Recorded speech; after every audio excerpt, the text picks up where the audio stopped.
To live and die in San Francisco. Welcome to the Savage Nation. Well, here we are.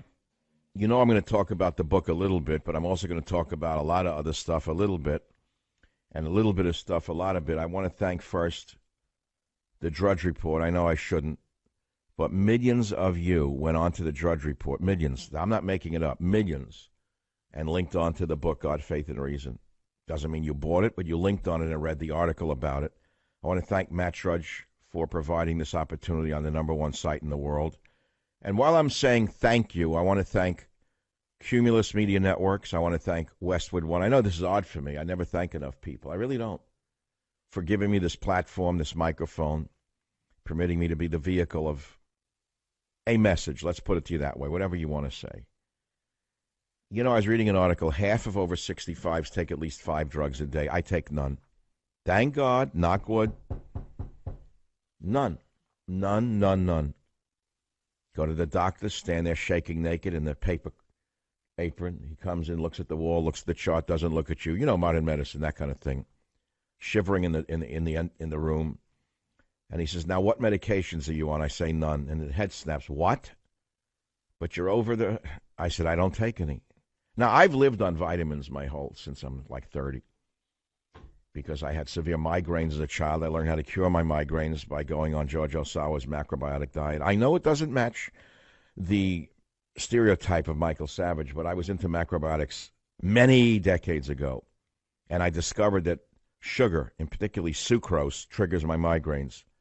So I've been on an almost zero sugar diet my whole life. Not all sugars. I eat a lot of fruit, fructose, and it's a little different than sucrose. It's like sucrose is rocket fuel, is how I describe it. It's too fast for my engine. And it burns my engine too fast, screws up my pituitary, my brain. And I don't, so far, none. I can't take even a cholesterol thing. It causes pains in my legs, and I stop taking it. They look at me, I'm crazy, how come you don't take it? Because I take mega doses of vitamin C, I take mega doses of vitamin E. I mean, the Shoot brothers were 60 years ahead of everyone. And many other things that I do. A lot of it may be genetic because my father died 58. I mean, you say, well, okay, genetic. I always, thought I'd heal at 35, 40. When I had young kids, I used to be so sad that I wouldn't make it to see them grow up. So I have to, you know what I'm saying in a way? I have to thank God for being here. I know it's like hokey and this and that, but, at a certain point, you have to say there's something more than just vitamins, right? It's not genetics that kept me alive. My genetics were bad. Brain-wise, terrific. Brain-wise, great. My grandfather died in his 50s. And then I said, well, maybe I used to grope and say, all right, but in the old country, when they were in the old country, how long did the great-grandfather live? He must have lived to 90, 46. So I, always been running with a gun to my head. I'm sitting here on the microphone now up in San Francisco looking at a picture. My father must have been in his early 30s. Looks like a young movie star. Good-looking guy. I got my looks from him. And there he is holding me on his right knee, squirming on that knee. There's my sister sitting on the left knee, squirming around in the grass, shirt off, Catskill Mountains, happy moment. They loved their children then. They loved their kids in those days. A father loved to have his children around. Maybe they do today somewhere in rural areas. I don't really know. They loved children. Children were revered, and they were really respected. Today, drugged out of their mind. I don't know how children can grow up today. A pig on the airplane. Did you hear that story? A woman brought a comfort pig. What do they call it, a comfort pig? Comfort pig on the airplane. Pig started running down the aisle, and people started to scream. Could you imagine the world we're living in if people take a comfort animal on an airplane? And now it's become not a dog and a pet, a rat, a mongoose, a pig. This is all nonsense. How is this world ever going to survive? Now, this thing in the military really got my attention. The military just paid for a guy to have his schmagegi cut off. Transgender soldier undergoes reassignment surgery paid for by the Pentagon. Do you hear what Obama did to this country? A so-called active duty so-called soldier underwent gender reassignment surgery. That's called sexual mutilation. Trust me on this. In years to come, people will look back upon the age that we are living in, the age of madness, and they'll say they had a thing called gender reassignment surgery that we know now to be insanity, covered by the Pentagon's health care plan. The judge, listen to this, a federal judge last month blocked the majority of Trump's transgender ban. The judge, Colleen Kolar-Kotelly, wasn't convinced by the Trump administration's argument that allowing transgenders to serve would, quote, hinder military effectiveness and lethality, disrupt unit cohesion, or tax military resources. Now, the judge is insane and a criminal. By any estimation, this judge is an insane criminal. How in the world can you argue that mutilating a man by removing his penis at government expense, by the way, will not hinder their military effectiveness, will not hinder their lethality? That's their ability to kill, which is the job of the military, not to get a new pair of shoes and a nice uniform to go out with at night. Disrupt unit cohesion. Are you telling me there are men who are not sickened by this? And you're telling me the cost is not taxing military resources? These judges are the problem. And it gets even worse. Are you ready? The patient is a, quote, longtime infantry soldier who identifies as a woman. All right, fine. There are women fighters who are ferocious. I get that. But you cut your schmagegi off. How can you be effective as a soldier? This would be like cutting the arm off a boxer, and while the shoulder is healing without an arm on it, putting him in the ring. Tell me why my analogy is false. You'd be like cutting an arm off a guy, and while the shoulder is still healing from the cut, the surgery, putting him in a ring to fight. Now, the judge, Colleen Kennedy, says, Kotelly says, oh, no. Cutting off the schmagegi isn't going to hinder military effectiveness and lethality, disrupt unit cohesion, attack. Insanity. The world is melting. Our world is almost reaching a point of no going back. But wait, it gets even better. He didn't even have the surgery inside the military. Dana White, his so-called Defense Department so-called spokesperson, said the procedure was done at a private facility after the soldier received a waiver from the Pentagon, and that's because military hospitals do not have the surgical experience to perform this type of surgery. So we paid for that, in other words, to have the schmagegi removed, I assume. Okay, insanity, just total insanity. That's just the opening, that's all. I'm warming up. Amazon reviews of God, Faith, and Reason. People love it. It's an incredible story of the rationale behind God. Dr. Savage is my favorite writer. As you can almost hear his voice as you read, I would love to have a beer with him and shoot the breeze one day. God bless you, Doctor, and cheers to the beer we will likely never toast. Wow, that's very beautiful. I wish I could meet every one of you who listen to me on a regular basis. People are shocked that I wrote this book. I heard that there's all sorts of dissension in the world out there. The world of the, let us say, the media world. The media world's a small world. But everyone in the small world knows that I published a book that doesn't fit the stereotype of Michael Savage. How could he dare write a book called God, Faith, and Reason? Why isn't he supposed to write a book on immigration, on borders, on language, on culture? Well, I've done them, and now I've done this. And that's what I did. I opened up my soul for a peek. I've given you a little peek. Now, what's it about? Is it for you to look at, or is it for you to get something out of it? Welcome back to the Savage Nation. Is there anyone out there who has bought the book and actually read it who would like to call this program at 855-407-282 and tell me what your favorite paragraph is or favorite section and read one paragraph on the air? And I'll tell you why. Because in a world of stagnant ideas, which is radio, one-dimensional, single-string guitars, every day the same story,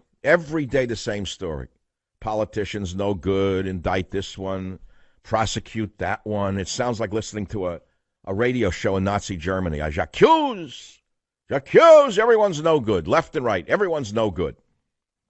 Everyone with a sneer putting down the other side. I didn't want to do it. Not this time. I want to live in the Garden of Eden for a week or two. Right? And the man said, this is now bone of my bones and flesh of my flesh. She shall be called woman, because she was taken out of man. Therefore shall a man leave his father and his mother, and shall cleave unto his wife, and they shall be one flesh. And they were both naked, the man and his wife, and were not ashamed. Genesis 2:23-25. Now you understand why the left hates the Bible. Now you understand why they want to burn Bibles, and now you understand why the Romans burned Christians at the stake, and why the Romans threw Christians to the lions. Because the Romans, too, the Romans did not want such a clear definition of man or woman, and such a clear definition of man and a super being called God. You hear me? Well, my friends, I don't want to preach to you today. It's inevitable that I may a little bit. What would you like to talk about on the show? I got the news, reviews, the this, the that. And life goes on. I got the picture of my father and me and my sister when they were kids. Decided to lay down all of my regrets and all of my bitterness about things that happened in my life. Jeremiah 5, they are become as well-fed horses, lusty stallions. Everyone neigheth after his neighbor's wife. Shall I not punish for these things, saith the Lord? And shall not my soul be avenged on such a nation as this, Roy Moore? Do I have to talk about Roy Moore? I still have one opinion on it. I haven't changed it. You want to hear what the opinion is? I know everyone stabbed him in the back now. I don't know if he did it. Do you? Has he had a trial? No, he's had a trial. No. He's been crucified in public. I'm sorry, a man is innocent until proven guilty. I'm not joining the chorus of crucifiers. Are you? The so-called conservatives who have crucified Roy Moore without total evidence, without a trial, without evidence, without hearing his side in a court of law. You're going to let these verminous lawyers, this vicious creature with a law degree, destroy men one after the other? Well, let me tell you something. When they came for Roy Moore, you cheered them on because you weren't Roy Moore. You're not a Christian conservative. When they came for Harvey Weinstein, you cheered them on because you're not a liberal, and you loved it. And when they came for this one, you cheered them on. And then when they came for that one, you cheered them on. And when they took everyone down, there was no one left. And then they came for you. And if I have to be the last man standing, I'm not stabbing Roy Moore in the back until I see a trial, then I will be the last man standing. That is the way I was raised. And I thought that so-called conservatives believed in the rule of law, not in mob rule. Do you understand how fast everything has changed right before your eyes? Do you understand that you can now make your own decisions about who is who and what is what? And we are all not one together? And I just got started. Here's a soldier who says the soldier has the right to surgery. All right, we'll take that. That's fine. I just want to know how a soldier who's had a schmagegi cut off can go back and fight on the front lines. That's all I want to know. I don't care if a man feels like a woman inside or a lizard inside. I don't care if a man feels like a pig inside, a horse inside, a dog inside. I don't care if a man feels like anything inside. You are in the military. You're in the infantry. Can you fight or not? Because if you can't, you're going to kill everyone around you. That's all. I'll be right back.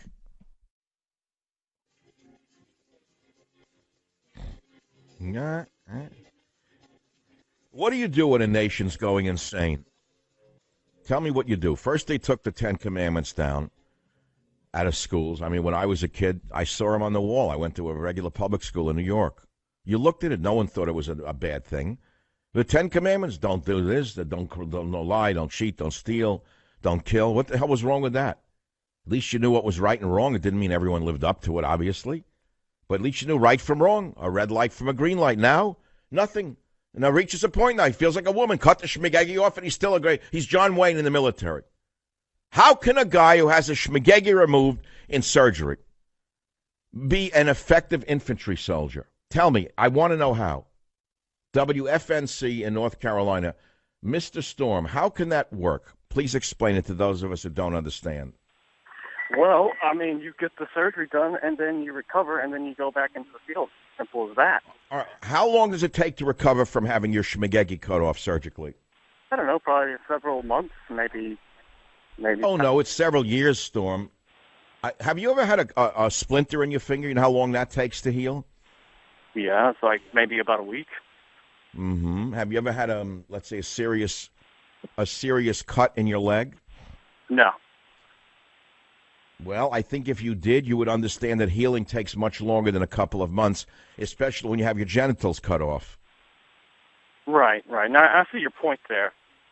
But, you know, this is a temporary thing. It's not like once they get their penis cut off, that they won't be able to go back out into the field. That's not true at all. They'll be able to function once they fully recover. You think so? Yes, absolutely. You think that such a wound will ever heal? Yes, of course. Really? Now, what about the ongoing requirement for hormones and other such drugs? Are they provided in foxholes in the midst of a firefight? Time out, you say to the opposition, I have to take my hormone pill? No, that's not the way it would go. But if I mean, it's not the way it would go. How is this person going to survive without the hormone treatments going on forever, years and years and years? Imagine. And are you telling me the military should be providing hormone treatment for frontline infantry troops?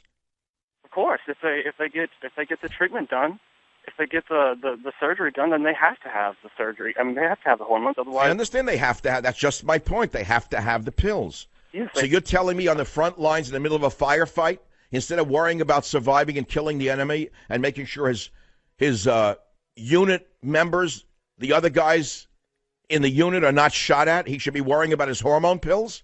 a firefight lasts about maybe 5 minutes on average. I mean, it's not like you're going to... Oh, then everyone should take pills in the middle of it and hydrate.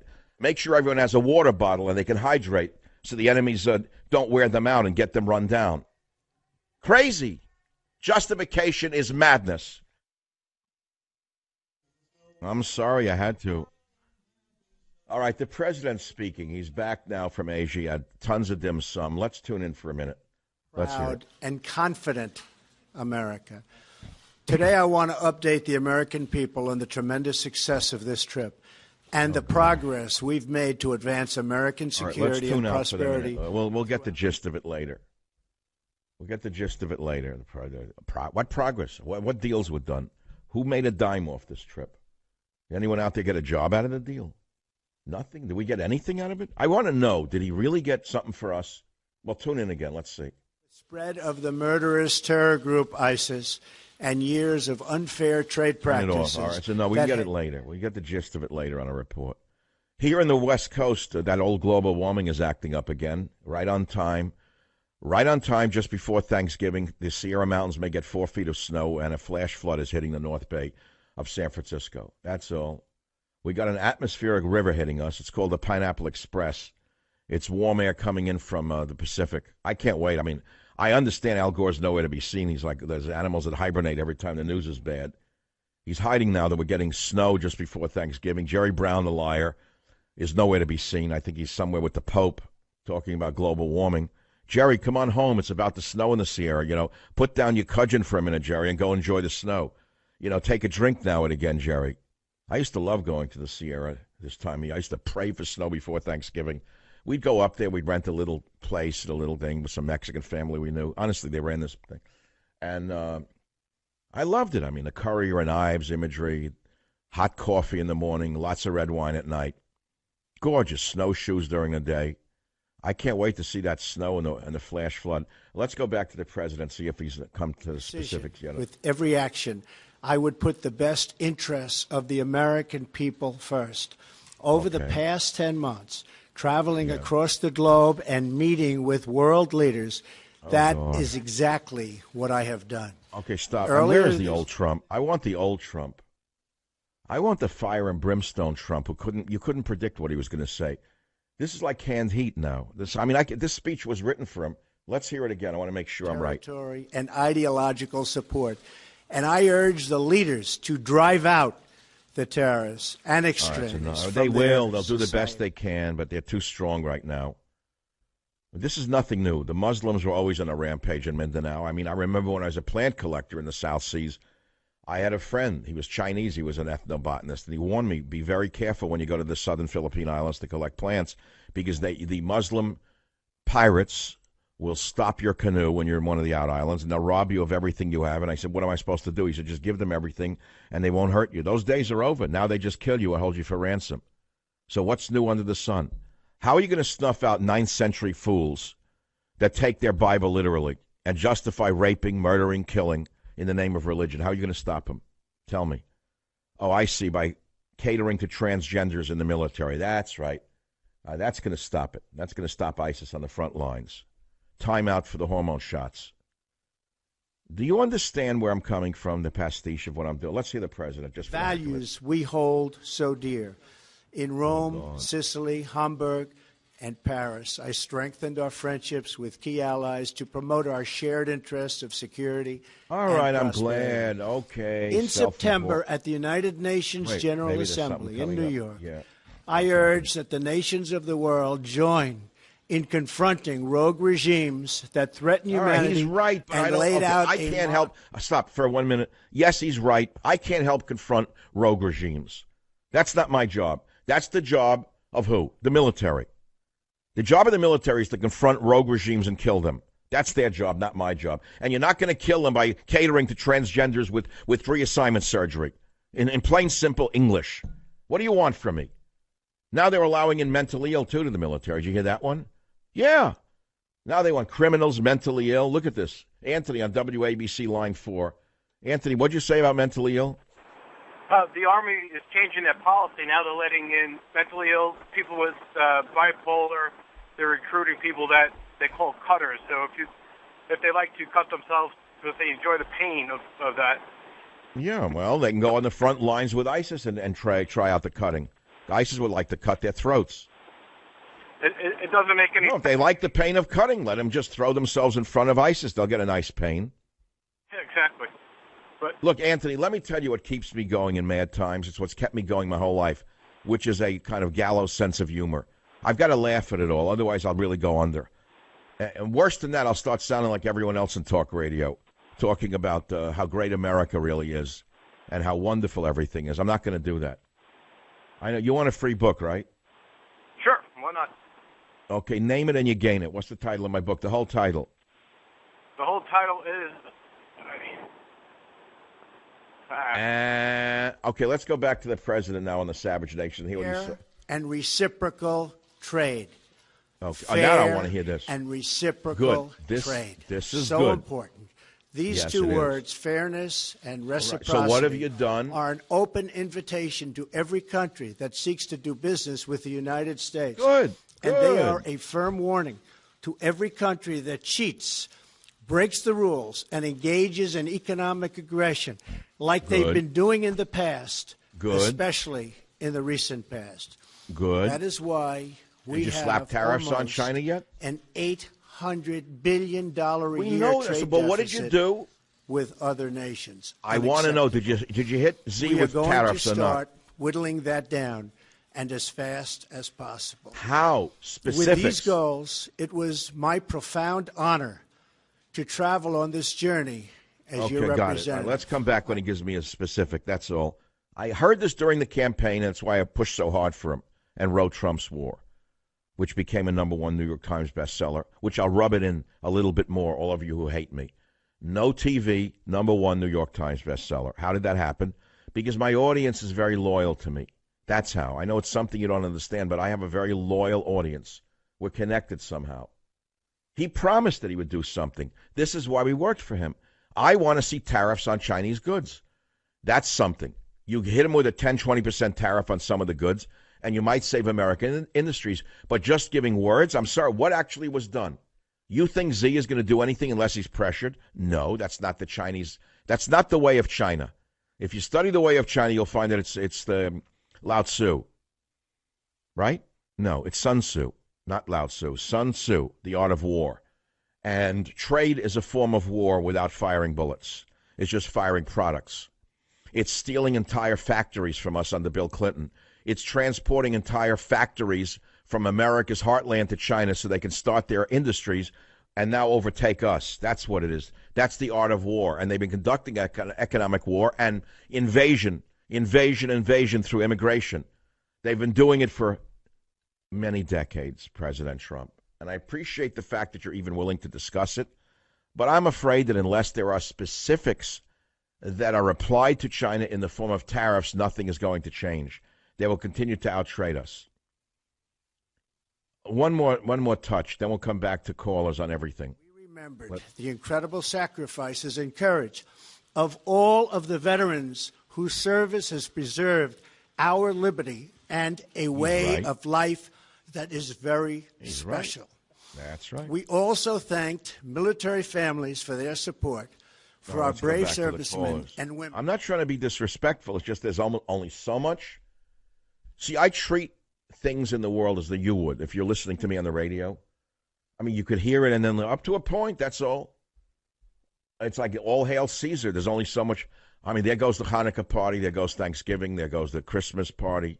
There goes the New Year's toast. There goes the ice cream summit. All of it. I mean, I just can't sit here and salute everything. Well, I'll give it one more shot.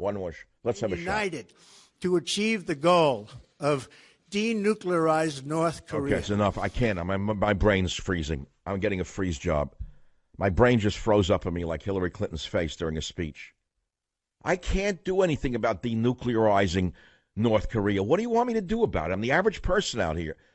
Okay, I have a big show and I'm a best-selling author. What do you want me to do about denuclearizing North Korea? Not buy kimchi anymore. I love kimchi. And most of it comes from Oregon anyway, the cabbage. So what do you want me to do about North Korea? I don't understand it. What can I personally do about it? I don't buy North Korean goods. I happen to love Korean food.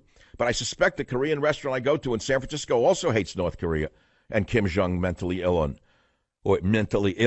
I don't know what his name is. I can't keep up on this, on that. I don't know what he is. It's a mafia family that's ruled Korea like a mafia family since the 1950s. The people don't stand a chance. They live in hell. Okay? What can I do about it? Nothing. They don't make anything I buy. What product does North Korea create that I can stop buying? Nothing. They make nothing. Is there a North Korean car I drive? No. Is there a North Korean bicycle I ride? No. Is there a North Korean tire? No. Is there a North Korean toy? No. A North Korean eyeglass? Nothing. Zero. So there's nothing I can do, President Trump. WABC, John, what's your topic? Welcome to the program. Hey, Dr. Savage, second-time caller. I just wanted to say that when I began my career, I was a surgical technician, and I've seen tons of these genital mutilation surgeries, and they're just barbaric. Even the people that come in are just, it's awful. When they cut the schmagegi off a man to make him into a woman in his own mind, how long does it take that surgical wound to heal? I'm not too familiar on the recovery, but I'm assuming it has to be a long time because it's also yes, because it's a trauma to the body.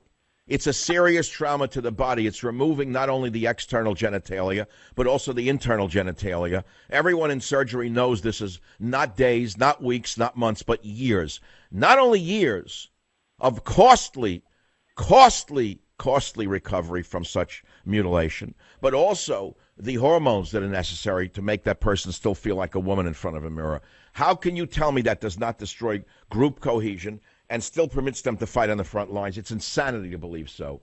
It's nonsense. Which is why I'll tell you the truth. I'll tell you the truth. It's why I cleave to the Rock of Ages. God, faith, and reason goes out to you. I'm telling you, more than ever right now, the Bible makes more sense.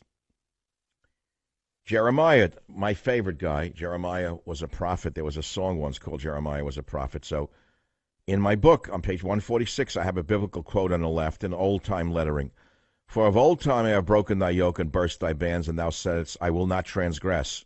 Upon every high hill and under every leafy tree thou didst recline, playing the harlot. You think they didn't know what was going on then? You think the ancient olive growers in what was then Palestine didn't see what was going on with their people and try to bring them back into the fold? What do you think it was all about then? What do you think it's all about now? Now, if you're a former alcoholic or a former drug addict, I'm going to ask you something. If you use Alcoholics Anonymous, AA, how has a belief in a higher power helped you kick addiction? Huh? Another question, why do you think I'm blocked from television? Number 4, who do you fear could easily beat Trump in 2020 on the liberal side? Number 5, do you think a post-op trans can be an effective frontline soldier? A listener said, Michael Savage, with regard to your book, I rushed out to buy God, Faith, and Reason. I don't want to read it. I need to read it. I'll be right back. Be here. You talk about stress, man. I got stress every second, and life is stressful, but it's even worse when the IRS is after you for back taxes. You know, you agonize when they'll show up, seize your bank account, put a lien on your home, or garnish your wages. It was even worse for Lori. Lori was engaged, but knew bringing 25 grand of IRS debt into the marriage was no way to start a new life, so she did something smart. She called the great people at Optima Tax Relief. Optima stepped between Lori and the IRS, analyzed her case, and uncovered some game-changing facts that allowed them to settle her case in her favor. When Optima told Lori that her IRS problems were over, she called it the happiest call of her life, and her wedding was back on. Optima has resolved over $500 million in tax debt for their clients. They're A-plus rated with the Better Business Bureau. Getting your life back starts the moment you call Optima for your free consultation. Simple call, 800-731-2474. 800-731-2474. Write it down. 800-731 and a 2474. WABC Tom, line 9. Fire away. What's on your mind? Oh, that's me, Doctor? Yes, sir. Hi, how are you? An honor to talk to you, Dr. Savage. All right, we got a minute left. Tom, what's on your mind? If I could have one person that I can meet and have a cup of coffee with, it would be you. If I could meet myself and have a cup of coffee with me, it would be me. So what's on your mind today? Well, you mentioned the higher power. You mentioned Alcoholics Anonymous, and I'm clean and sober, coming up on 25 years, and I couldn't have had a better life. No, but I want to know how a belief in a higher power enabled you to kick addiction.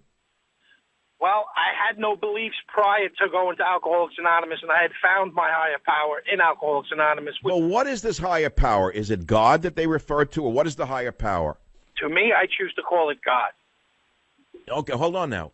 How does believing in God or a higher power give you the strength to resist drugs or alcohol? Well, it took a long time, but I learned to just do the next right thing, and the next right thing will happen, and it has continually happened in my life for the past 25 years. So when you say do the next right thing, that means at that juncture you know what the wrong thing is as well. Absolutely, and you have to... Aha. So believing in a higher power permits you to choose the right road instead of the wrong road. Absolutely. And do you envision God when you say a higher power? Always. Interesting. Yes. Well, I suppose you're a perfect reader for God, Faith, and Reason. I'd love to send you a free copy. Would you read it? Absolutely. I read Scorched Earth. No, well, this is not Scorched Earth. This is a different story altogether. This is not a political book per se. Thank you so much. Stay on the line. Now, there are politics here and there in the book, but believe me, it's not what you would think. It's not Mr. Savage, firebrand conservative, although it's in there in another way. It's dedicated to my mother, Rachel, for keeping the faith through the ages, and for my readers, that's you, without whom this book would not have been written. Let me be very clear about that. If you, my readers, had not made my last 4 or 5 books bestsellers, my publisher wouldn't have touched this book. Just as the TV shows won't touch me, but they did touch me. And I got to thank my publisher for daring to publish this daring book, which is a departure from the normal book. And I'm going to do God and Country when I come back to show you that there are politics in God. What is this? Nice. I don't know what it is. Like a Roman movie, like Roman. Bring the Hebrew in. Bring the Hebrew forth. Hebrew, on your knees. How dare you defy the God of Theus? I didn't defy nothing. What do you want from me? Hebrew, stand at attention. Are we on the air? Welcome to the Savage Nation. I don't even know where this music comes from, but I'm a kind of guy. I mean, I relate to music. I react. Why would God care about politics? How does America fit into God's plan?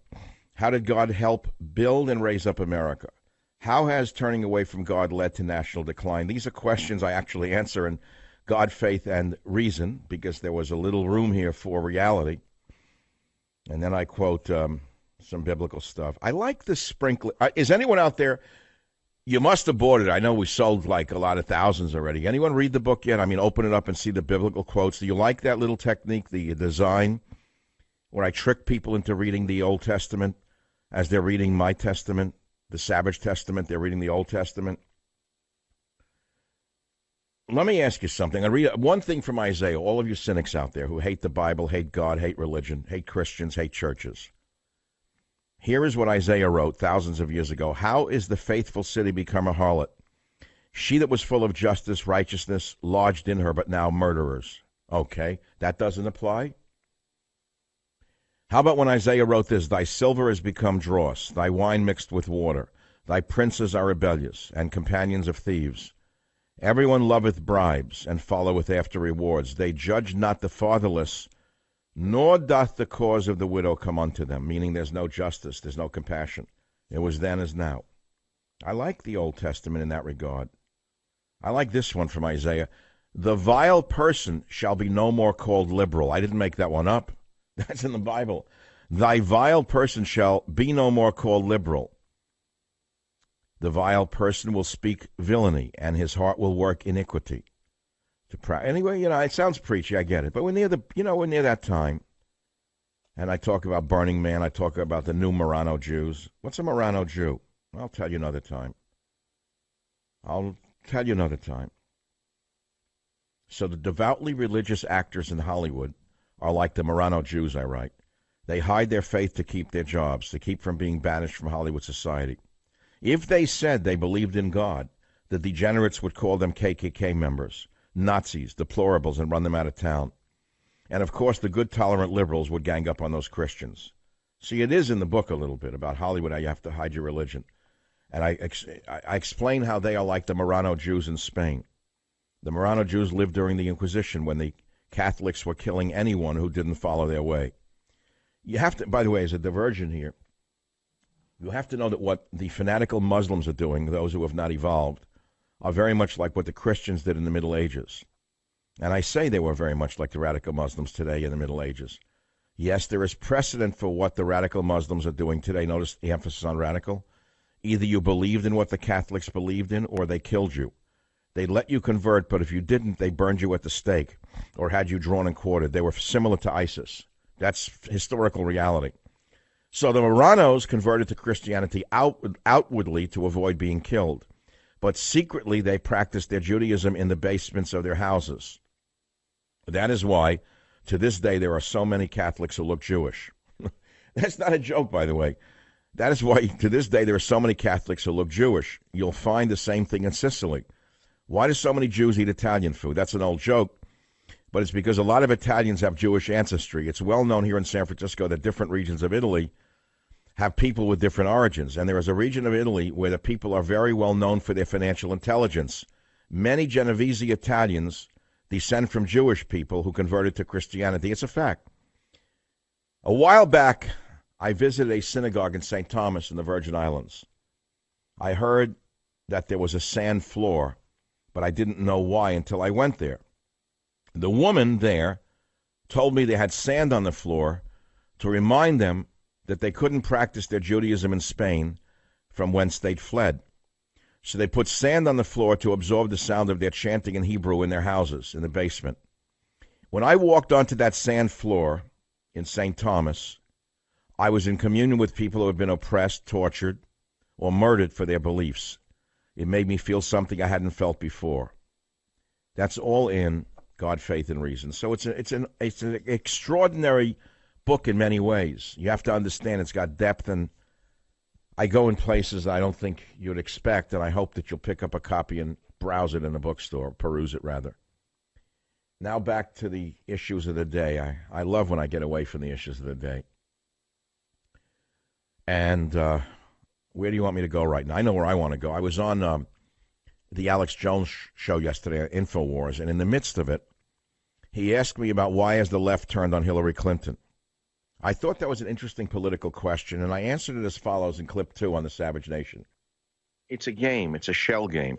They know she's unelectable, so they figure get rid of her and get someone even more psychotic than she is, someone more power mad than she is, someone more to the left, if you want to put it in common parlance, than she is. She's yesterday's news. She lost the election. She's burned her. Her path is over. So they figure, burn her. What do they got to lose? This way they can make believe they're fair. And what is worse than Hillary Clinton? Hillary Clinton is power mad, but in a strange way, she's a centrist power mad person, leavened by her husband, by the way, who's far less crazy than she is. I don't think you've heard anyone say that, Bill Clinton would be less of a danger to the country than Hillary is. But they're yesterday's news. They're old. They're not progressive enough, Alex. You got to get someone who's half lizard, half human, and wholly insane in order to run for office and have Machel Radkow, support her. Wolf Blitzer, I don't know what did it to him. Nice Jewish boy from Israel, comes to America, makes a fortune, and then hates the country. What did it? My guess is all the carbon dioxide from all the seltzer in Brooklyn. I mean, they say carbon dioxide is a threat. They're obsessed with carbon dioxide without even knowing that without carbon dioxide, there wouldn't be any plant life. Without plant life, we'd all be dead. And, of course, what's interesting is that during the period when we had higher levels of carbon dioxide, I'm talking eons ago, there was more plant life, which allowed more animal life to grow. Having said all of that, all the years in New York City that the seltzer men were around selling these bottles of seltzer on trucks, it was a very popular beverage. Well, I think that the little bubbles of carbon dioxide in the seltzer water somehow crossed the blood-brain barrier. Exactly. And destroyed an entire generation that's now running the media. I can name them all. Wolf Blitzer, seltzer, carbon dioxide, toxic poisoning.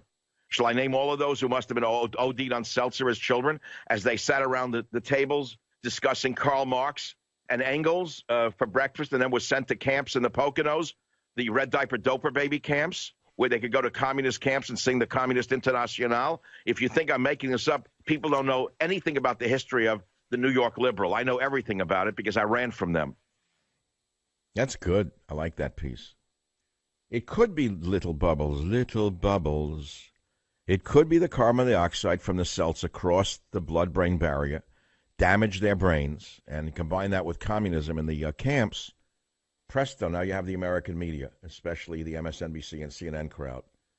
It could be carbon dioxide poisoning. Someone should look into that. There may be a PhD dissertation in that. Let's go to the callers. WSBA, Ed, line 1. What is on your mind, Ed? Thank you, Dr. Savage. I love God, and being a recovering alcoholic, I searched for him my whole life, especially when I was struggling with sobriety. But, belief in God requires faith, which is hard at times when life seems to be unraveling around you and you're caught up in your own addiction because, you just don't feel like you don't feel the faith, you don't feel the love in God when you're at your absolute worst. You feel like you've been deserted. But irrespective, I think that you don't have to have a belief in a higher power to get sober. I think it naturally comes with people who hit bottom, who've been there long enough, who don't die. Life is complicated, and, when you get to a point where you can find gratitude and that you get rid of your self-centeredness, I think in a way you find that sense of spirituality that people talk about in the program. And if you find God in that search, then I think you're more likely to get sober, but I don't think it's necessary. Well, Mary Baker Eddy, the Christian Scientist, said that she was a raging alcoholic, and it was when she found herself in the gutter during a bender that she bounced. That's when she started her road back. I think that's what you mean by hitting bottom, correct? Absolutely. I think that you have to get to a point where you look around you and nothing else matters other than the fact that you're still alive, that you can count whatever blessings you may still have, because people lose a lot when they're in an active addiction. And I want to ask you something. Are you a regular listener to my program? Yes, I am. Do you get inspiration from me on a general basis, and if so, how? I do, because I can tell that you have a real genuine belief and search for God, and it crosses spectrums of religion. It's more intuitive. You're looking for that spiritual belief in something that, in Alcoholics Anonymous, we refer to it as a higher power, but you refer to it as God. But God, by any name, is something that's well beyond our understanding. I agree to that. That's the whole point of my. That's the whole point of my Odyssey. The headline on Drudge yesterday was "Savage finds God," and then it was a link to articles about it. But where did I find God? Where do I find God as expressed in my book? I find them everywhere. I find them nowhere. Is an incredible word, because it is. It's a right, and God is not dog spelled backwards. I remember that bumper sticker in the 70s here in the Bay Area. Yeah. All the atheists thought it was cute. Dog is God spelled backwards. And so what? What does that mean? What are they trying to say? I don't understand that one. What do you mean dog is God spelled? What was that sarcastic remark? What is that about to mean? Yeah. Anyway, look, here's the point. We can talk about this all we want, Ed. And I think those who are faithful will always have faith, and those who aren't will never find it unless they're in a, God forbid, a tragic situation with themselves or a loved one. Then they may find a reason to reach for something beyond their own self and their own life. Isn't that the truth? I believe so, and I hope it doesn't reach the point where people have to get to that point where they have to look for God. Well, they will. They will. Everyone does. It's the way of all flesh. There's not a person listening to this program, no matter how sarcastic or cynical they may think they are, who will not come to a time in their life, and they better take this one to the bank. They will not ever escape this earth without coming to some point in their journey where they're going to scream out for a higher power. And you can take that one to the bank, just as I'm sending Ed a copy of God, Faith, and Reason. I'll be right back on the Savage Nation to take your calls right here, right now. On this.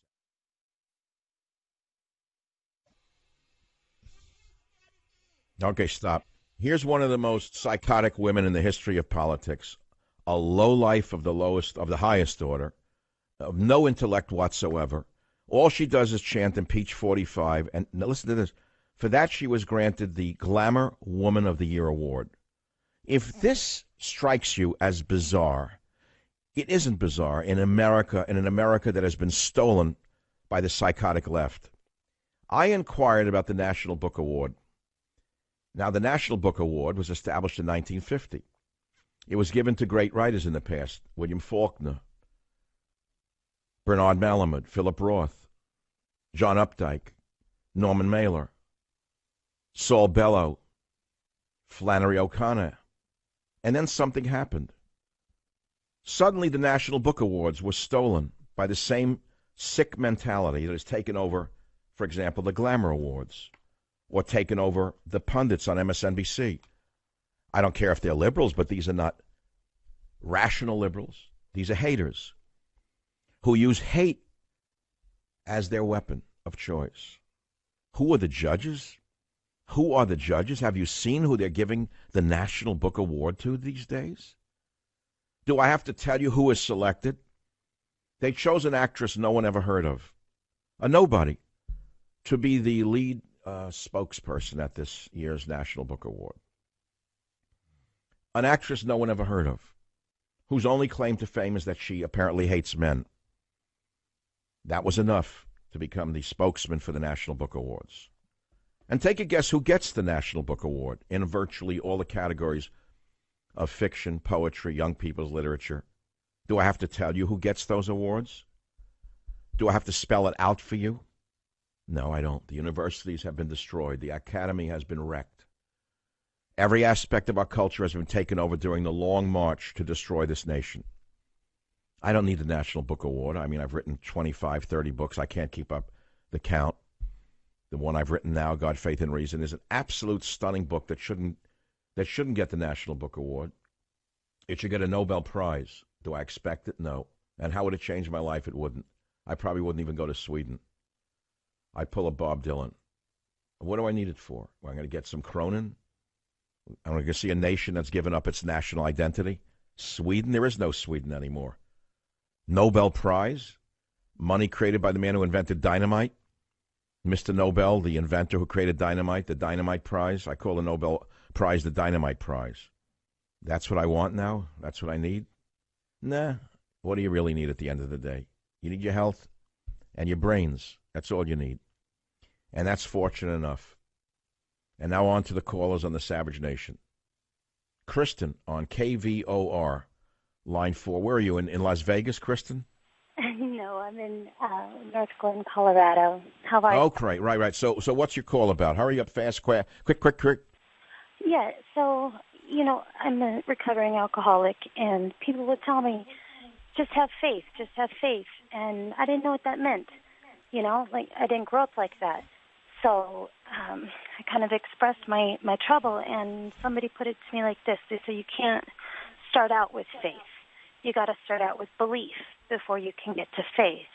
Right. Oh, there's a huge difference between belief and faith. Those words are so different. I'm so glad that you said that.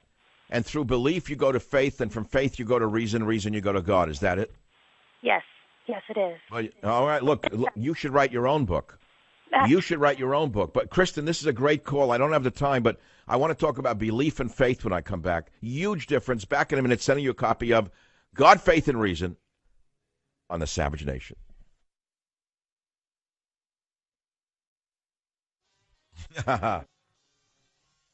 Yeah. Let me get away from all this for a minute.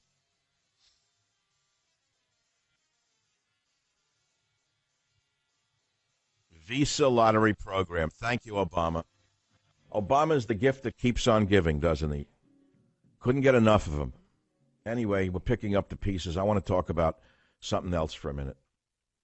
We talked about the difference between faith and belief. I know it sounds boring, but it isn't. It's very important. Maybe it isn't to you now. But what if your marriage is on the rocks? What if you're broke and you lost everything? What if your child is sick with a very serious illness? So what are you going to do? Pray? You think that if you pray and believe strongly enough, God is going to listen and cure your child, fix your marriage, make you rich? You really believe that? Could be childish. I think it is childish. Because I remember I had been there many times in my life, and no magic happened. God didn't come down. Oh, sure, here's some gold. Oh, sure, here, have a position at the university. No, sir. Here, you can have a cure to your headache. And so you start to say, is there a God? You don't know what to do. You had a belief in God, but did you have faith in God? That's the difference. Your mind had a belief in God, but did you have a soul that had a faith in God, where your spirit understood God was real, or did your mind interfere with your concept? What am I talking about? Unless you have been through this, you won't understand it. Unless you have called out to God at a time of need and have not been answered, you won't know what I'm talking about. Did you hear what I just said? Not been answered. The next time you have a spiritual crisis, my advice, don't expect too much to happen at that moment. Just understand that what's happening to you will eventually pass. This too shall pass. That too shall pass. I tell a story in my book about Moses parting the Red Sea. Whether it's fable or fact is irrelevant. The story is very important. The Jews are let out of the bondage of Egypt, according to the biblical story. And they can't cross the Red Sea because there's a sea. And Moses parts the Red Sea, for whatever that means. The sea parts, Jews cross it, they enter the promised land, and then the sea returns. Well, is that the end of the story or the beginning of the story? It's the beginning of the story, because when the Jews entered the promised land, they had to fight to achieve the promised land. It wasn't given to them. It wasn't waiting for them. It was not a land of milk and honey.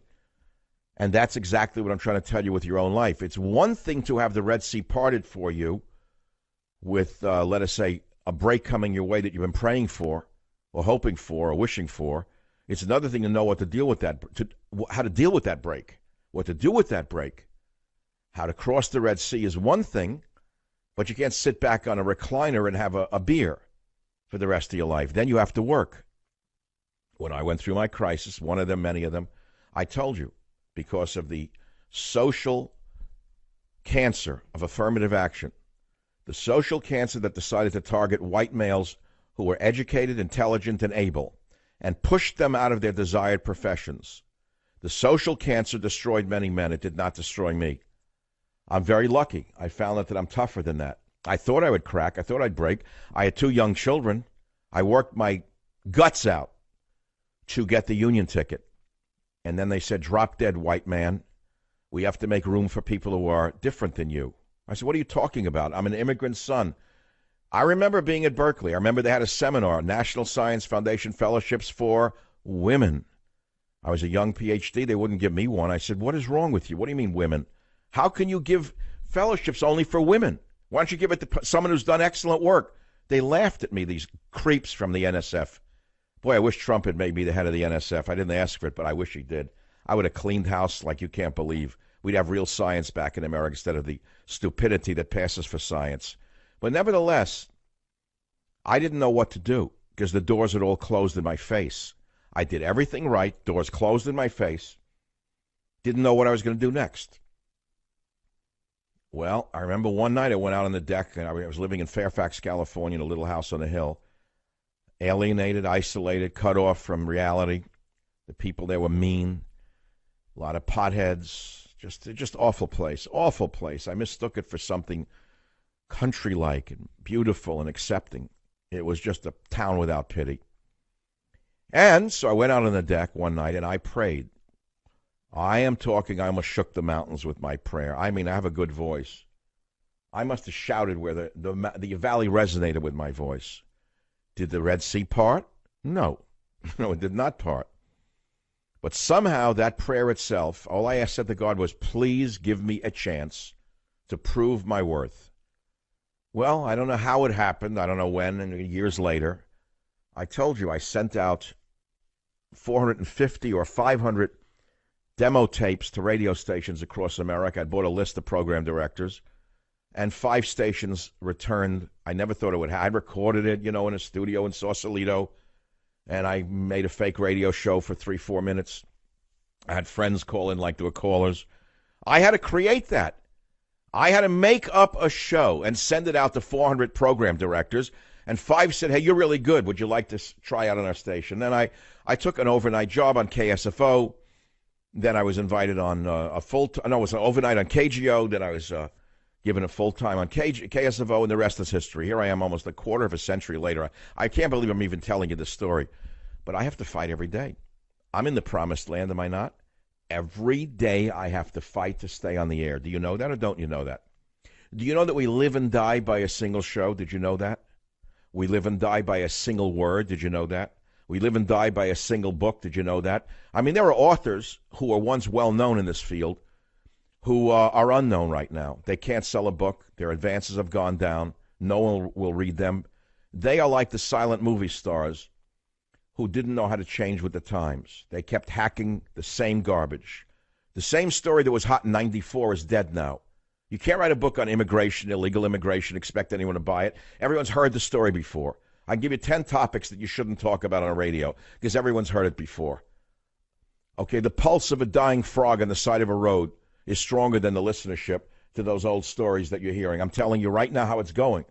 And I made a decision. I made a decision to adapt or die because that's the way it is. But the point of the story is every day I am in the promised land only if I work in the promised land.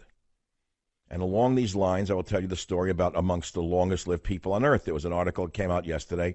They were in Sardinia, small isolated island of Sardinia. You may recall where it is in the Mediterranean. Napoleon had been exiled to Elba, then to Sardinia. And it's a rocky island. Some people have lived there for ages, same little town. Well, they have some of the greatest number of people living over 100. And they interviewed a woman, and she said her secret to longevity is 2 fingers of wine every day with lunch. That's a little part of the story. She also said that her and her 102-year-old husband, who recently passed away, worked every day. She said, we grow our own food because we have to, and we eat the food we grow because we have to, and we work every day until we can't work anymore. So she lives in the promised land. But in the promised land, she doesn't sit back like the bums who come in here from other countries and collect the welfare check. No, there's no one sits on the behind over there. They work. Only in this sick nation do we reward deadbeats and bums and slackers. Only in this country do we reward the sickest people with the greatest awards. Only in this country do we give awards to the talentless. And that's the story. So every day, we're in the promised land. You get up and you're healthy, you got 2 arms, 2 legs, 2 eyes, 2 lungs, and you don't have a disease, you're in the promised land. But what are you going to do with it? Well, start by being thankful for being in the promised land. Maybe tomorrow morning when you get up, it'll be a different day because I gave you this little speech. You say, the guy made sense. I really took it for granted, like every day is going to be like today. No, it won't be like today every day. I guarantee you tomorrow may not be like today.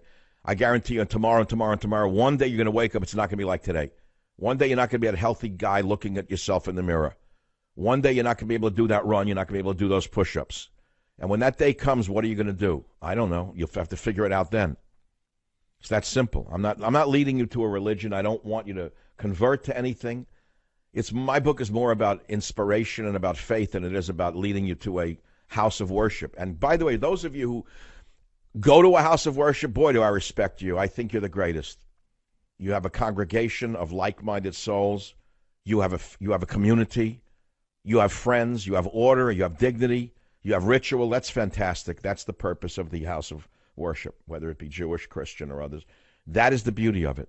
Order in a human life. Boy, do we need order in a world where there is no order. Well, that's my Sermon on the Mount.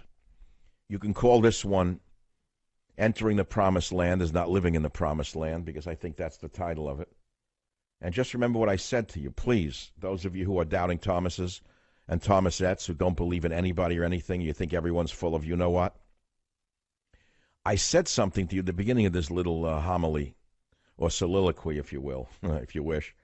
It was more of a soliloquy than a homily. At the beginning of this soliloquy that I just gave you, I said to you, I wake up every day in the Promised Land called Talk Radio, where I have millions of listeners on hundreds of stations, avid listeners. But I have to work in that Promised Land like that woman in Sardinia.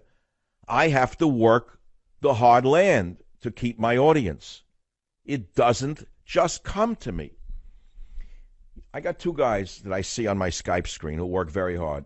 Robert Borowski on the board. Got Jim Verde there, takes the calls. These guys work from the morning till the night, and they know how hard I am to work for. I'll admit it. And the only reason they keep doing it is because they know I work myself harder than I do them. They know that. I'm up sometimes 5 in the morning calling, why aren't you in the studio? Well, their hours aren't 5 in the morning. Just because I'm up at 5 in the morning doesn't mean they have to be up. They have lives. I don't believe it. They actually have lives. I didn't know Jim and Robert have lives outside of that studio. How is that possible, Jim, that you could have a family and a life? Robert, how could you have a family and a life outside of that studio, I ask myself. He's saying, I don't know. But that's the way it is. They work very hard to make sure that this Promised Land that we're all in produces some good produce for the listeners out there. And that's the soliloquy. And I'll be back. Welcome back to the Savage Nation. Look, you've heard me talk about the neck pain Allison dealt with for over 5 years. Allison tried everything. She told me personally Relief Factor was the only thing that helped. And again, this is why I'm suggesting you go to ReliefFactor.com. If it's hard for you to get out of bed, long walk because of a knee, back, or foot pain, getting out of a chair even or sewing a needlepoint might be painful. Simply typing at your desk can be painful. And if you're sick of it, I've already told you, I've talked with the owners of Relief Factor. I know a great deal about the ingredients in Relief Factor. I've studied and even written about the anti-inflammatory ingredients and how they can help lower your pain, which is why if you're in pain, give this a shot. It's cheap enough. The Relief Factor 3-week quick start is only $19.95. And remember, nearly 80% of people who do order the quick start, 80% go on to order again. What does that tell you? Go to ReliefFactor.com, ReliefFactor.com. Simple. Try it.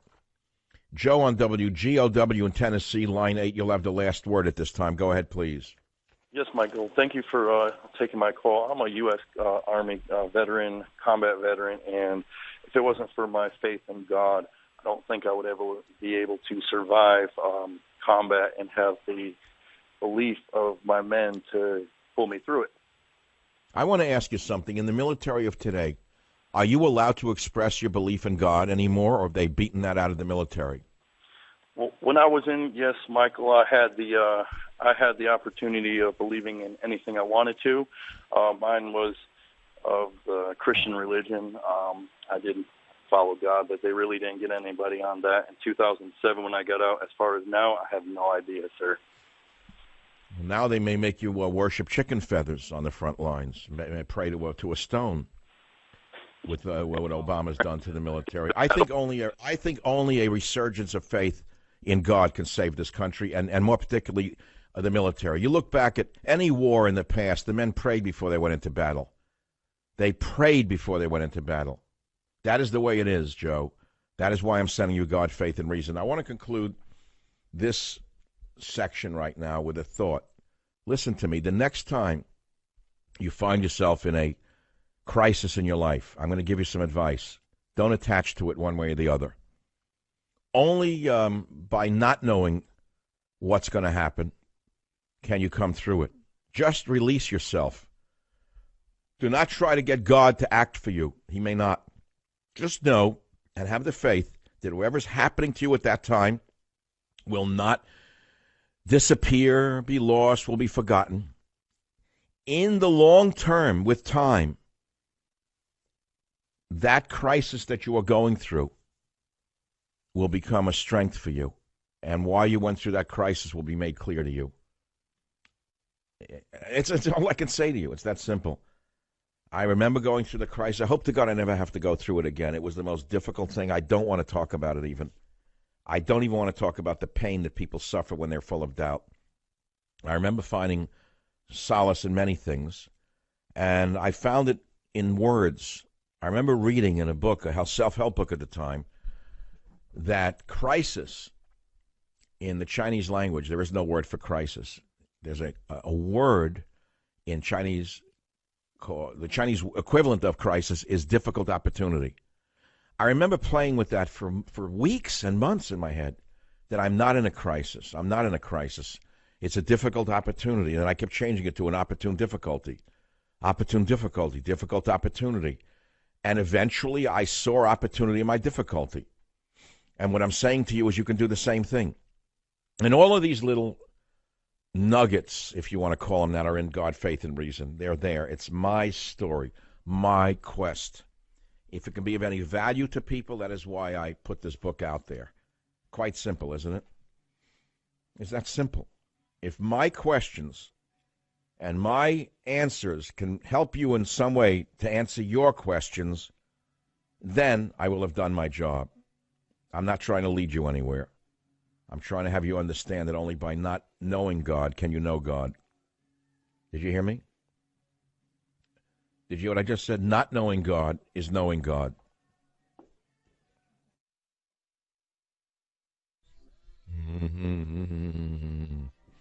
Yeah. And there's a friend. Yeah, Gene Autry. Now picture a little boy in a slum tenement that was clean as a whistle, with a little hand-cranked Victrola, that's what it was called, sitting with a Gene Autry record, wearing a cowboy hat and chaps, playing the song over and over and over again to get away from where he was. Just picture it, because that's who I am. As a little boy, that's who I was. And I dreamed of a West, where out in the West where a friend was a friend, etc., wide open spaces, clean air, and I came West. And I made a life for myself by coming West. But little did I know that the West would become hell.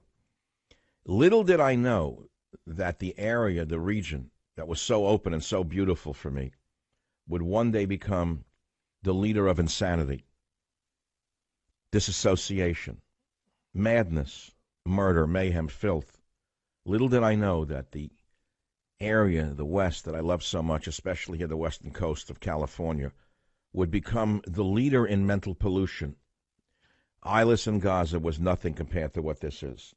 An area where there is, well, there's God amongst people who believe in God. But I'm talking about God is dead. No. These people are dead to God because they're dead to themselves. A land where there is no God, no faith, and no reason. It's pure hatred around the clock. Unrelenting hatred drives them. And they hold themselves up as the paragons of human virtue. And here's where we live. And I'm not leaving. They'll leave before I do. I hope they'll leave way before I do. Sierra may get 4 feet of snow. Where's Jerry Brown now that we don't need him? Where's Al Gore? Right on time. Pineapple Express, year after year, comes and goes. 7 years of drought, more or less. 7 years of wet, more or less. Mediterranean climate. But apparently these moronic idiots didn't even study history to understand we live in a Mediterranean climate out here. He said they invent something about global warming. And they keep beating it up over and over again, despite the evidence, despite reality, despite the fact that the bay has not risen 1 centimeter in my entire life here. And remember, you're talking to a boater. I'm no longer the kid with the Victrola in the Bronx. I know the tides. Tide charts haven't changed in all the years I've been boating out here. Not 1 millimeter, let alone 1 centimeter. There's been no rising sea. It is a complete fiction. And yet the propagandists and the liars keep up with their big lie. Their big lie, because they want one world government to rule the globe, to strangle us. That's why Jerry the Pinhead Brown is over there. That's why he's over there talking about climate change again. That's all he does, a one-horse pony. That's their religion, climate change. Oh, climate change. So Governor Jerry Brown is a special case of hypocrisy. He was over there telling Native American activists he'd like to put them in the ground. There's a soundbite I'm going to play for you where the protesters are heard. They're Native Americans. They start to chant, California's fracking spreads pollution. So here is the interchange between Native American activists and Moonbeam. Listen to this. Yeah, I wish we could have no pollution, but we have to have our automobiles. In the ground. I agree with you, in the ground. Let's put you in the ground so we can get on with the show here. Senile. This is this is it. Pelosi, Brown, they're all on the verge of senility. If they haven't crossed the line yet, he just reacted to the words, in the ground. Yeah, you're in the ground. This is a governor. This one believes in global warming. She knows about as much about global warming as my dog does, Nancy Pelosi. My dog may know more about it than she does. The woman never took a science course. She's an expert now in climatology. Well, anyway, I don't want to talk about climate change. I'm tired of it. They're addicted to their own propaganda. I want to talk about everything but the propaganda of today. I'm not going to talk about Roy Moore. I've already gone on record. A man is innocent until proven guilty. So far as I know, he has not been tried. He has not been tried. There's been no evidence. It's all a trial, a public trial, a lynch mob. A lynch mob. I don't know. You're sure that Moore is guilty, right? Now, I want to ask you something about Judge Moore, and I'm not here to defend or attack him, but I believe that there's a nation of laws that we live in, and every man is innocent until proven guilty, including Judge Roy Moore. I know his greatest crime is that he believed in the Ten Commandments. I can understand that. To those without pity here in the leftist communities that I live in, they hate his guts. They love to see him hung simply because he believed in God. They say, well, he's a hypocrite. Yeah, they're not hypocrites. But let's put aside the fact that we are all hypocrites in our own way. We live in a nation of laws. You cannot be hung in public opinion without a trial. But you can be. Now the Republicans turned on him. Fakers in the media have turned on him, calling for an inquisition without any trial. Everyone's turned on him. Steve Bannon turned on him. Everyone's turned on him. I have not turned on him or for him. All I said is a man is innocent until proven guilty. Why am I wrong? Tell me why I am wrong. Remember what I said to you. When they came for Judge Moore, not only did you not raise your voice of opposition saying, wait, he hasn't had a trial, you said, hang him. When they came for Bill Cosby, what did you say? When they came for Harvey Weinstein, what did you say? And then there was no one left. And then when they come for you, who will be left to defend you? No one. Be careful what you are thinking right now, because you're being led astray. You're being led over the cliff of insanity. Now, I'm standing on that until he either admits he did it or resigns, and then we'll move on. I don't even want to talk about it. But if we don't live in a nation of laws, then we live in nothing. Then we have nothing. It's like, if we don't have a nation of laws, then do we have a nation at all? It's the same thing as if we have no God, no faith, then we have no God. If we have no faith, we have no God. If we have no laws, we have no nation. And to see this lawless mob of clowns out there ripping this guy to shreds without a trial is disgusting. It'd be bad enough if it was just those on the left, but it isn't. It's those who pose as the greatest conservatives that God has ever made. Why are they jumping on the bandwagon and ripping them to pieces? What is that all about? Remember what I said, when they came for Roy Moore, you didn't raise your voice to defend him. In fact, you cheered. And then when they came for you, there was no one left. There is a witch hunt going on right now. It is a witch hunt against men in particular. Most particularly Christian, white, heterosexual men. That is the witch hunt that is going on right now. Whether they are innocent or guilty is irrelevant to the statement that I am making. We live in a nation of laws, and until he has a trial, and until he is found guilty, he is innocent. Do you understand that that's how this world works? Don't be a constitutional retard and say the Constitution doesn't apply in this case because you're part of the mob mentality. Do me a favor, stop being a constitutional retard and telling me that because you believe he's guilty, he's guilty. That's not the way it works. And that, my friends, is the sum total of what I believe about it. Now we can move on, right? Well, let's move on there. Move on. So where shall I move with you? Where shall I move? I have seen mass murderers given more of a question of doubt whether he was really guilty than I have seen Roy Moore. I have seen the liberals get behind an actual murderer like the Mexican illegal alien or the Guatemalan illegal alien who killed Kate Steinle. I've seen them give him the benefit of the doubt. A man who actually murdered a girl, shot her dead right on the wharf down here near the ferry terminal. They said, oh, well, there's some doubt as to whether he did it, the Guatemalan illegal alien who killed Kate Steinle. But, well, it may have been an accident. It's just the gun discharged. It was a ricochet. Why would they give a murderer this question of guilt or innocence? Why? Why would they give him some sense of, let's say, relief and not Roy Moore? Why is there more love for a murderer than there is for a Christian in America? As flawed as he probably is. As flawed as he probably is, why would they take a man and destroy his life like this while defending an illegal alien who killed a woman, Kate Steinle, right in her father, who, as she died, she said, Dad, Dad, and died right in his arms. And now they have these slimy pieces of garbage here in San Francisco defending him? They gave him a suit to tie this piece of garbage. A translator in the courtroom. He don't know from nothing. Where'd he get the gun from? Where'd he get the gun from? Oh, a federal officer left it in the back of her car. Really? Why isn't she being tried for some crime? What do you mean left it in the back of a car? Why not locked in the trunk? That's a crime as far as I'm concerned. That's my opinion. Guess who's coming to dinner? Not me. No, I'm not coming to your dinner. I'm coming to the callers on the Savage Nation, 855-407-282. I want to remind you of one line about the fall of Rome that I quoted before in my last best-selling book. Actually, it was before the number one bestseller, Trump Swore. I think it was called Government Zero.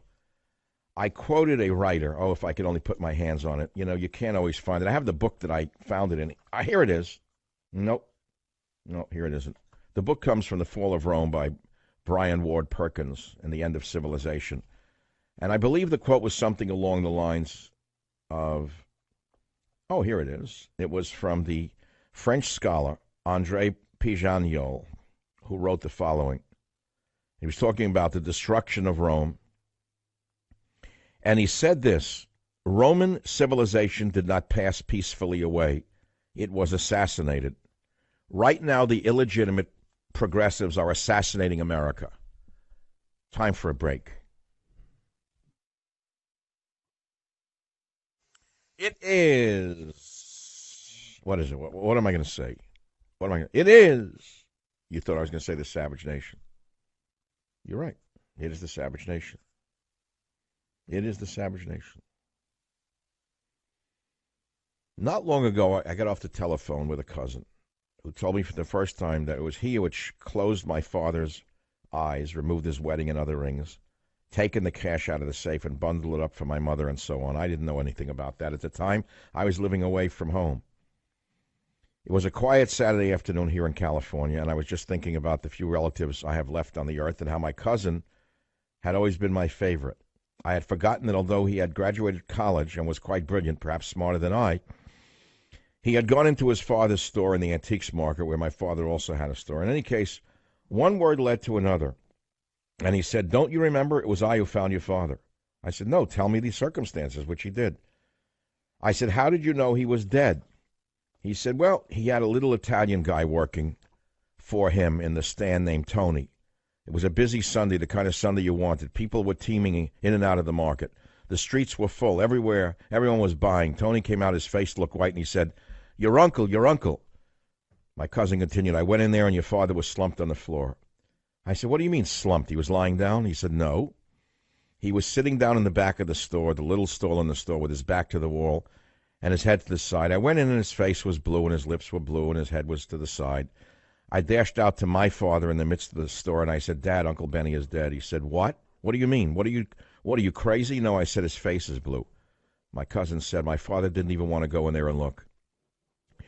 Instead, he said, you better go in there and take all the valuables before the cops get there. They'll clean them out. That was New York in those days. They'll clean them out. So my cousin did just that. He said, I went in and took your father's rings off, his watch, his wallet. The safe was open. I bundled up whatever cash was in there. It wasn't a lot, a few $1,000s. Put it all in an envelope for your mother. Took it out. We called the police. That's the whole story in a nutshell. I said to my cousin, well, live and learn. I had no idea. I asked him, who notified my mother, who was at home in Queens in a little attached house? My cousin replied, I don't really know, but by the time we got home that day, your house was full of people. Everybody was there, like your uncle, your aunt, neighbors. It was full. Your mother was on the couch crying and lying down. I thought to myself, God, what a different world it was. Everyone was there. In my world, living as isolated as we do, no one will even know when I go. I have millions of listeners, and I'll die alone. And here he was, a humble immigrant, surrounded by family and friends. So I ask you, my dear listeners on the Savage Nation, who was the richer man? The immigrant or the immigrant's son? I'll let you decide, my dear reader, page 211 of God, Faith, and Reason. Just an anecdote. That's all it is. So why did I tell you the story? I have no idea. I didn't even intend to read it. Maybe I shouldn't have read it. Maybe my father's angry at me in heaven, saying, why'd you even tell that story? I don't know the answer. Maybe I wanted to peddle another 2 books. You think so? Think that's why I read it to you? The whole purpose of me now, in my life, where I'm going, where I was, is to be somewhat of an inspirational figure to people out there who don't have any inspirational figures. Younger people maybe who've, I don't know, maybe have no father, had no one to look up to. Believe it or not, they look up to me and they count on me. People even my own age say, where do you get the energy from? If I had the answer to you, I'd give it to you. I don't really have the answer. There it is, the same kid who got up at 4 in the morning, 5 in the morning to play with his electric trains and stuck his finger in sockets because he was so full of life and so full of energy. He's right now on the microphone sticking his finger on the stand of the microphone, hoping he doesn't get electrocuted. Members of the Savage Nation catapult God, Faith, and Reason to the top of the bestseller list. Yesterday we had 265,000 page views on michaelsavage.com, thanks to the link on the Drudge Report. That's not the normal day, but that's a pretty big day. Yeah, so you go on my website, you see what we got up there. The news is horrible. I can't do it anymore. I just don't have the desire. It's ugly. Shootings outside schools. A lunatic who was not even allowed to buy a gun had 2 homemade semi-automatic weapons. And had they not locked the children in the school to get him away from the nut as he started shooting, the kids would have been picked off and shot. I don't even know where to begin with the world that we're living in, to be honest with you. I have never seen a meltdown like this. To me, it's all to me personally, it's about a loss of connection to God. It's as simple as that. When you no longer have a belief in anything, everything happens. Everything bad happens. And I'll leave you with that thought. It's that simple, God, faith, and reason. Maybe I can restore some faith and reason to the nation. Maybe I can throw that pebble into that calm pond and set some ripples out to the world. Maybe one man can make a difference.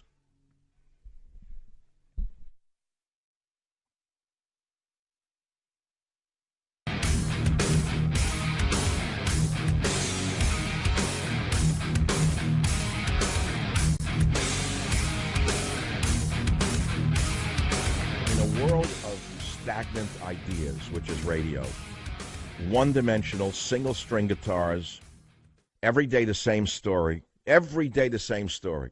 Politicians no good, indict this one, prosecute that one. It sounds like listening to a radio show in Nazi Germany. J'accuse, everyone's no good, left and right, everyone's no good.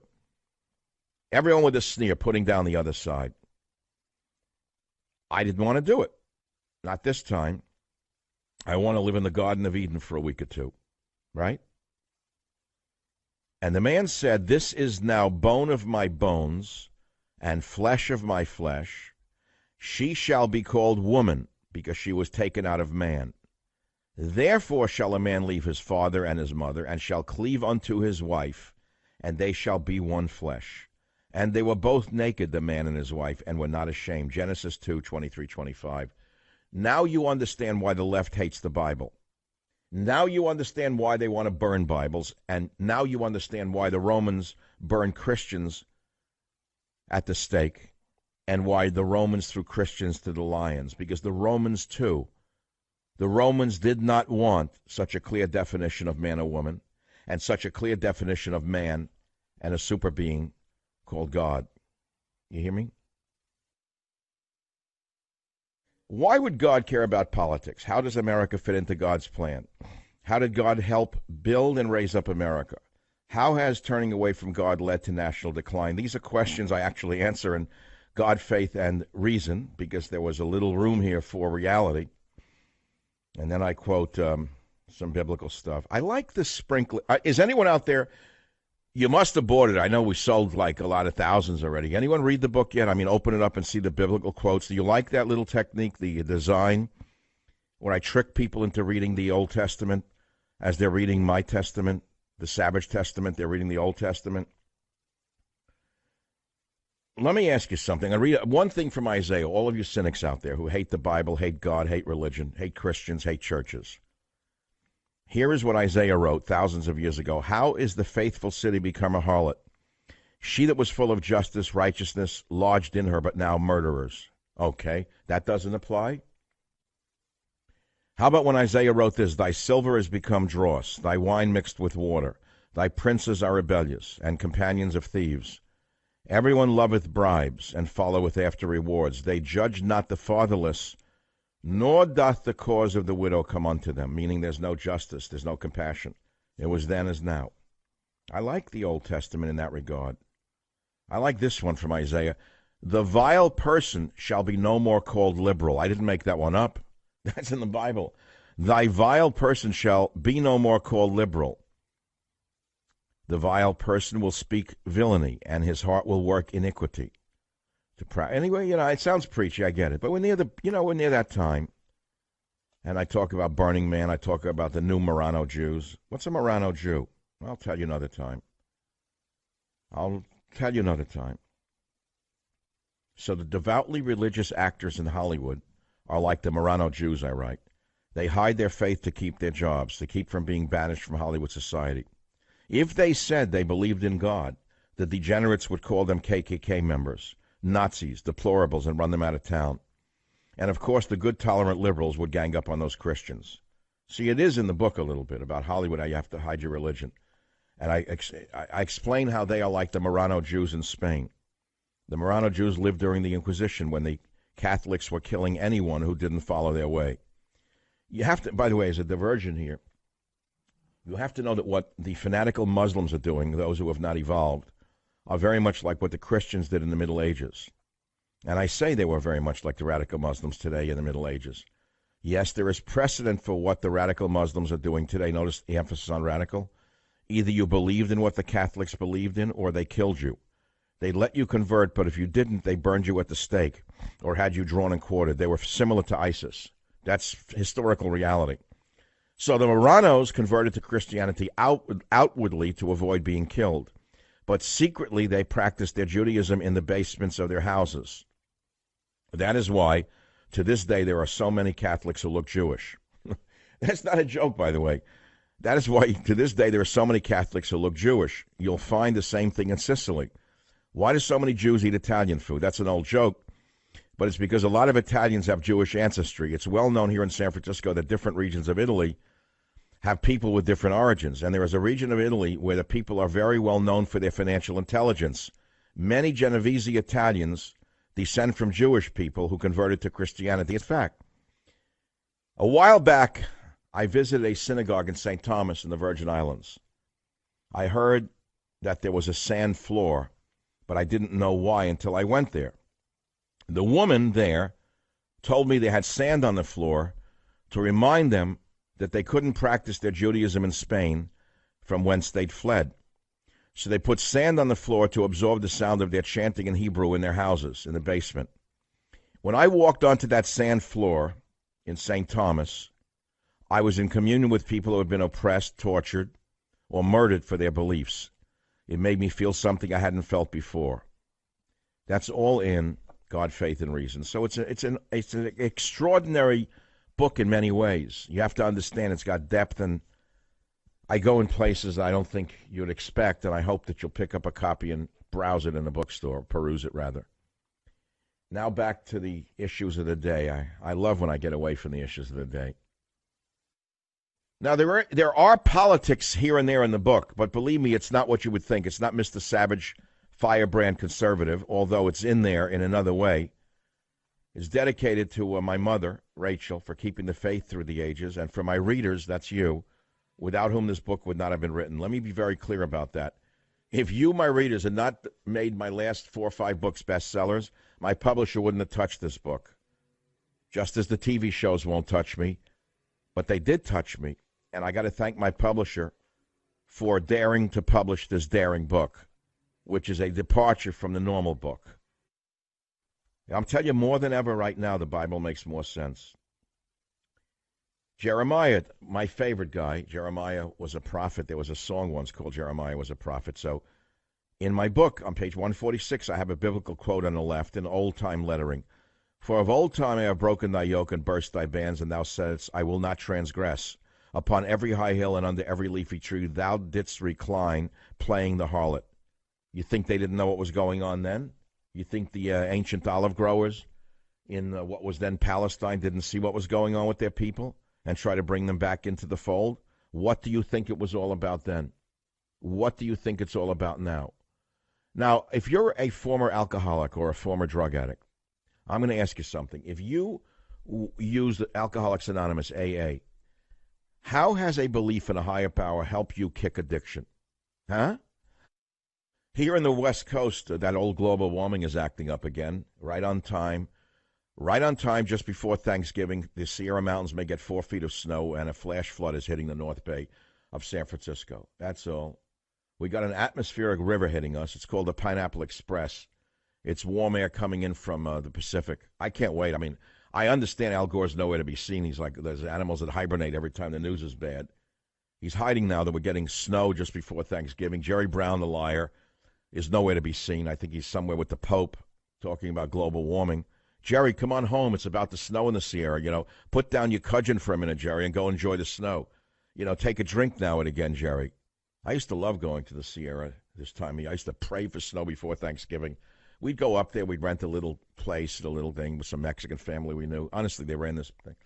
And I loved it. I mean, the Currier and Ives imagery, hot coffee in the morning, lots of red wine at night. Gorgeous snowshoes during the day. I can't wait to see that snow and the flash flood. I want to reemphasize something. Is it for the religious, per se? I don't think that any of the Orthodox Jews who listen to me are going to buy this book. I don't think any of the fundamentalist Christians who read the New Testament every day, religiously, so to speak, are going to buy this book. And yet it's it's been number one for over 4 weeks now on the religious books and number one on the Christian books. So maybe I'm wrong. I'm a little down right now on this book. Do you know why? Because zero publicity. Nobody wants to know anything about it. So you say, is God dead? Do they not want to touch this book around the holiday season? All the pancake made-up men and women in the media? They don't want to touch it because it says God in the title? Well, my answer to that is simple. God is not dead. Man is dead to God, mainly in the media. Man is dead to God in the media. And my new book invites you, the skeptics, to take the spiritual odyssey with me. I feel this book, God, Faith, and Reason, is going to open up a whole new world for me. I believe that I am going to have a new career, not as an evangelist. I'm not going to get a church and do that. God bless him for doing that. I don't mean that, but I'm going to go down the road of an inspirational career. I'm leaving politics not behind, but it's not going to be the set or the frame. It's going to be in the background. It's not that politics are unimportant, but it's not the only thing on earth. You see what I'm saying? Long before politics and long after politics, there are still the eternal questions that we all ask, which are the questions of existence. You understand that? And that's what I'm trying to say, is that I hope to lead people out of just out of the abyss of not knowing where the heck they're at, and to find their own promised land inside themselves, because it's not through me. It's not me doing this. I'm only a vehicle. Do you understand that? Do I make sense to you? It's not Michael doing it. It's not Michael doing it. It's coming through me at you. And that's what this book is. It's a door. Lonesome Boy on Cold Sand, page 169. Picture a boy about 11 years old, thin, small, walking alone, aimlessly on a cold beach in the middle of the winter in Rockaway, New York. No one is around. The boardwalk is empty. The hotels are silent.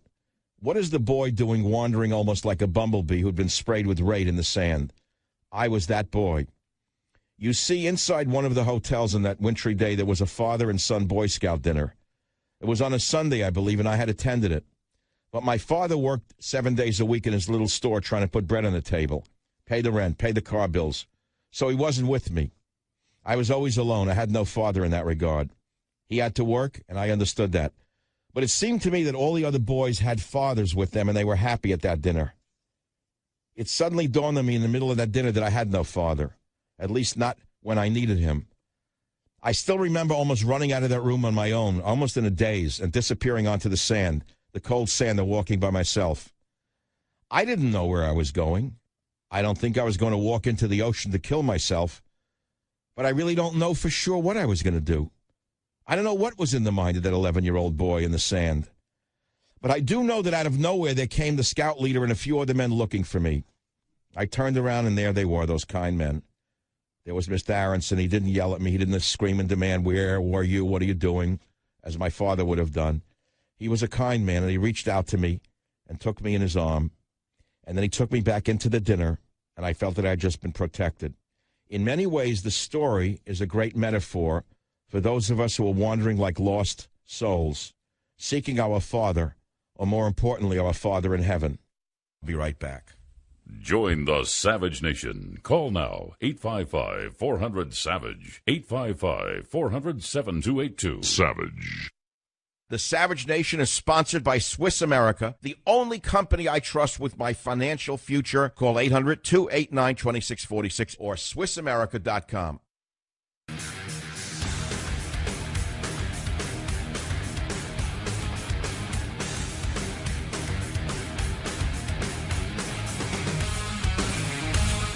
I'll tell you the story about amongst the longest-lived people on Earth. There was an article that came out yesterday. They were in Sardinia, small isolated island of Sardinia. You may recall where it is in the Mediterranean. Napoleon had been exiled to Elba, then to Sardinia. And it's a rocky island. Some people have lived there for ages, same little town. Well, they have some of the greatest number of people living over 100. And they interviewed a woman, and she said her secret to longevity is 2 fingers of wine every day with lunch. That's a little part of the story. She also said that her and her 102-year-old husband, who recently passed away, worked every day. She said, we grow our own food because we have to, and we eat the food we grow because we have to, and we work every day until we can't work anymore. So she lives in the promised land, but in the promised land, she doesn't sit back like the bums who come in here from other countries and collect a welfare check. No, there's no one sits on the behind over there. They work. Only in this sick nation do we reward deadbeats and bums and slackers. Only in this country do we reward the sickest people with the greatest awards. Only in this country do we give awards to the talentless. And that's the story. So every day, we're in the promised land. You get up and you're healthy. You got 2 arms, 2 legs, 2 eyes, 2 lungs. And you don't have a disease. You're in the promised land. But what are you going to do with it? Well, start by being thankful for being in the promised land. Maybe tomorrow morning when you get up, it'll be a different day because I gave you this little speech. You say, the guy made sense. I really took it for granted, like every day is going to be like today. No, it won't be like today every day. I guarantee you tomorrow may not be like today. I guarantee you tomorrow, one day you're going to wake up, it's not going to be like today. One day you're not going to be a healthy guy looking at yourself in the mirror. One day you're not going to be able to do that run. You're not going to be able to do those push-ups. And when that day comes, what are you going to do? I don't know. You'll have to figure it out then. It's that simple. I'm not leading you to a religion. I don't want you to convert to anything. My book is more about inspiration and about faith than it is about leading you to a house of worship. And by the way, those of you who go to a house of worship, boy, do I respect you. I think you're the greatest. You have a congregation of like-minded souls. You have a community. You have friends. You have order. You have dignity. You have ritual. That's fantastic. That's the purpose of the house of worship, whether it be Jewish, Christian, or others. That is the beauty of it. Order in a human life. Boy, do we need order in a world where there is no order. Well, that's my Sermon on the Mount. You can call this one Entering the Promised Land is Not Living in the Promised Land, because I think that's the title of it. And just remember what I said to you, please. Those of you who are doubting Thomases and Thomasettes, who don't believe in anybody or anything, you think everyone's full of you know what? I said something to you. It was more of a soliloquy than a homily. At the beginning, I said to you, I wake up every day in the Promised Land called Talk Radio, where I have millions of listeners on hundreds of stations, avid listeners. But I have to work in that Promised Land like that woman in Sardinia. I have to work the hard land to keep my audience. It doesn't just come to me. I got two guys that I see on my Skype screen who work very hard. Robert Borowski on the board. Got Jim Verde there, takes the calls. These guys work from the morning till the night, and they know how hard I am to work for. I'll admit it. And the only reason they keep doing it is because they know I work myself harder than I do them. They know that. I'm up sometimes 5 in the morning calling, why aren't you in the studio? Well, their hours aren't 5 in the morning. Just because I'm up at 5 in the morning doesn't mean they have to be up. They have lives. I don't believe it. They actually have lives.